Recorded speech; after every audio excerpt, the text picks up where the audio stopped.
Right guys, it's time I talk about this stupid 10-year prison sentence that the government are trying to threaten us with, and Charles Walker absolutely roasting a Sky News host earlier for her dogmatic support of lockdowns that are destroying people's lives. Firstly though, remember to follow me over on Odyssey, the YouTube alternative that actually rewards viewers for watching the content people put up, not just the creators. The link to join will be down below along with the rest of my social media channels. Now, as most of you know by now, the government has decided lying to them about where you went on holiday is on par with some of the most despicable crimes known to mankind. And in fact are threatening you with getting longer in prison than most do for being the lowest scum in society. Matt Hancock announced this bollocks yesterday, which we will take a look at in a moment, not only because of the 10-year thing, but him talking about the border force, or FARS as it should be called. He claims they will help him police these new restrictions by decree, with the border force finding people trying to sneak into the country from a red zone. I find it rather funny how we can't seem to secure our borders from small boats but can stop Brits cheating their restrictions. Third, Mr. Speaker, we'll be backing this new system with strong enforcement of both home quarantine and hotel quarantine. People who flout these rules are putting us all at risk. Passenger carriers will have a duty in law to make sure that passengers have signed up for these new arrangements before they travel and will be fined if they don't. And we'll be putting in place tough fines for people who don't comply. This includes a £1,000 penalty for any international arrival who fails to take a mandatory test, a £2,000 penalty to any international arrival who fails to take the second mandatory test, as well as automatically extending their quarantine period to 14 days, and a £5,000 fixed penalty notice, rising to £10,000 for arrivals who fail to quarantine in a designated hotel. We're also coming down hard on people who provide false information on the passenger locator form. Anyone who lies on the passenger locator form and tries to conceal that they've been in a country on the red list in the 10 days before arrival here will face a prison sentence of up to 10 years. These measures will be put into law this week, and I've been working with the Home Secretary, the Border Force and the police to make sure more resources are being put into enforcing these measures. I make no apologies for the strength of these measures, because we're dealing with one of the strongest threats to our public health that we've faced as a nation. Now in that you heard him claim the border force will help him police these new restrictions that he's put in by decree, finding people apparently trying to sneak into the country from a red zone. Funny how they can't seem to secure our borders from small boats but can stop Brits cheating the restrictions. This to me proves Hancock here is just talking shit to spread fear, but the fact he even said it shows the level of stupidity at the top of government right now. This is something that Charles Walker actually spoke about earlier when he appeared on Sky News, and while he was on there he decided to destroy Matt Hancock and the dopey Sky News spunk trumpet for a blatant wish to continue these lockdowns forever. Here, take a listen. Conservative MP Sir Charles Walker joins me now. Sir Charles, thank you very much for being with us. Booster jabs in the autumn. Does that suggest that restrictions in one form or another could be a feature of quite a lot of 2021? Well, it shouldn't mean that, because then when we get to the autumn with booster jabs in autumn, they might say, well, we need booster jabs in February, and then when we get to February, booster jabs in July, and so on and so forth. So this is no reason and no excuse not to open up the economy. We were told vaccination was the route out of lockdown. We've been in lockdown in one form or another for many, many months. Some communities have been in lockdown for the best part of a year. And come February the 22nd, we want to see a route back to normality. Isn't the problem that the threat of variants, and looking at Bristol, for example, where we have this mutation of the Kent variant, which is highly transmissible and may not be as responsive to a vaccine, that means unlocking, we're going to see those variants become more widespread? There are always problems. Coronaviruses evolve. That's been known for many decades, if not a century. So none of this should come as news to any scientist, and it shouldn't come as news to the government. It may come as news to the public, but I'm afraid viruses always evolve, which is why we have a different flu vaccine every year, but we don't go into lockdown every year, and we cannot continue the way we're continuing. This is appalling for society. There are huge levels of anxiety and stress.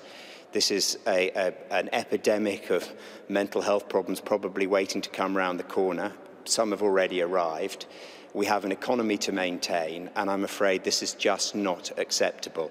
I think for the Secretary of State today for Transport to suggest people shouldn't start booking summer holidays, domestic summer holidays, was an extraordinary statement to make and a very irresponsible statement to make.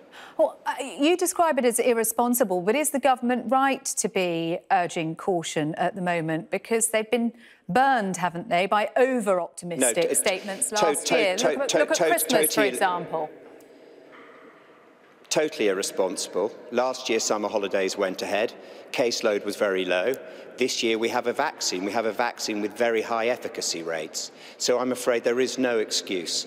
And it seems to me that you're suggesting that we should just be in permanent lockdown, because there will always be new variants of coronavirus coming along. And if that's what you want, well, I'm afraid it's not going to be sustainable. We will go bust, and we will have social unrest. We will have division. People do actually need to see the people that they love. They do need to hug and hold their children. They do need to mix with their friends. They do need to spend time in other people's company. But if you don't think that's important and the government don't think that's important, I think they're going to get a rude awakening when the public decide that they've had enough. I'm not suggesting anything, Sir Charles, at all. We all want to be with our friends and family again. We all want to hug our nearest and dearest again. I'm just asking you whether, given the fact that the Prime Minister told us last year that we'd be back to normal by Christmas, we weren't back to normal by Christmas, were we? In fact, we've seen over 100,000 deaths.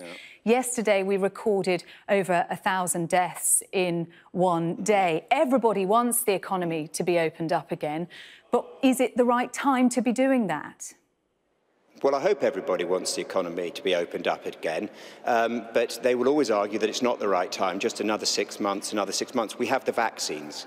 We have the vaccines. We were told they were the way out of this. So we vaccinate the population, but you're still in lockdown. People are going to start scratching their heads and start wondering, what on earth is this all about? What the government is doing now is bordering on the very dangerous, to be perfectly honest. It is robbing people of hope. It is robbing people of something to look forward to, and it is very, very stupid and very, very short-sighted. Now, I don't hold the Prime Minister responsible for this, but I do hold his Secretaries of State responsible for this, and he needs to rein them in very, very quickly.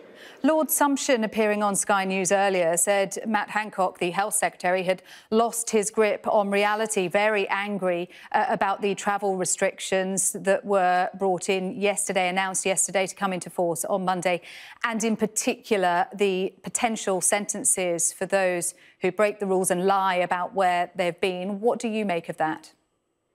An utterly ridiculous thing for the Secretary of State for Health to say. Are we really going to lock people up for 10 years for being dishonest about the fact that they've been to Portugal? By all means, give them a fine, give them a hefty fine, a few £1,000s. Are you really seriously suggesting, Secretary of State, that we've got enough prison capacity to start locking up 19-year-old silly kids for 10 years? What a stupid thing to say. I mean, a really stupid thing to say.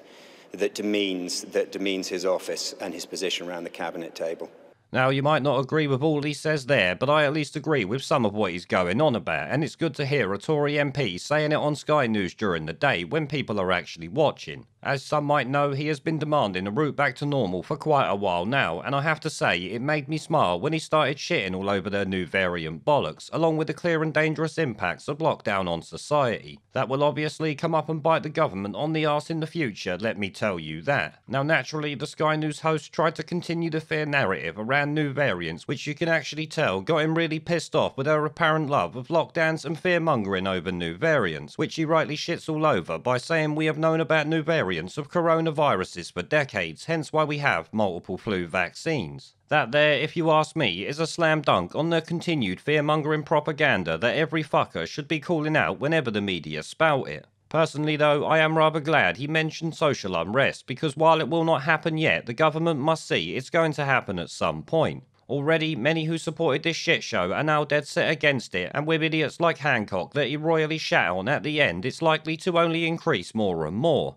His 10-year claim is obviously ludicrous, even Lord Sumption has shit all over it, which I might cover in a separate video. If you ask me, he's thoroughly destroyed their narrative, fear-mongering, and of course the demented behaviour of government ministers, who he said needs to be reined in. No, they should all be arrested if you ask me, but we know that's never going to happen. Getting sacked will do for now, of course. But I will say, him not blaming Boris is a little bit stupid. If Boris is not to blame for doing this, then he's complicit by allowing others to do it on his watch, which is no different in my eyes. Now, as for the final part, talking about what Lord Sumption said and Charles Walker's response about hard criminals getting lighter sentences for their crimes, I actually picked up the stats for the UK and the average sentences. Now, it might shock some of you to know that the average prison sentence in the UK is only 18 months, so the 10-year bullshit is way above that, clearly making it ridiculous.